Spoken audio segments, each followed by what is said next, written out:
honourable member for Red Deer Lacombe. Mr. Speaker, the cost of government is driving up the cost of living. After years of inflationary spending by this government, Canadians cannot afford to put food on the table or to heat their homes. Yet the Prime Minister was off jet-setting to Jamaica on yet another luxury vacation. This is just another example of a Prime Minister that can't or won't try to understand the realities of hard-working Canadians. When Canadians are choosing between heating and eating, this Prime Minister is choosing between Jamaica or the Bahamas. When will this out-of-touch Prime Minister realize that money doesn't grow on trees? Not that his government is competent enough to plant any. The Honourable Parliamentary Secretary.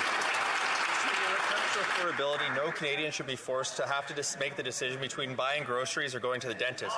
But Budget 2023 actually takes care of both. We're delivering a grocery benefit that member actually supported, and I thank him for it. It's going to help 11 million Canadians. Over 50% of our seniors are going to benefit, and a dental benefit that's already benefited over 250,000 children. As we expand it through this budget process, millions of Canadians will benefit. That's something that even the Conservatives can smile about.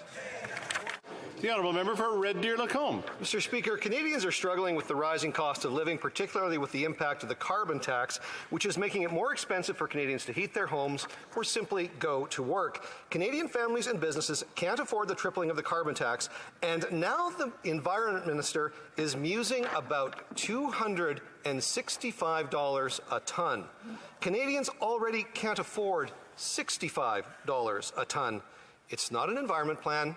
It's a tax plan. Right. Enough is enough. When will the government stop punishing hardworking Canadians and axe their cruel carbon tax? The Honourable Parliamentary Secretary to the Minister of Natural Resources and the Minister of Environment and Climate Change. Thank you, Mr. Speaker. And I would like to highlight that pricing carbon pollution works. I mentioned earlier that we're seeing our emissions go down.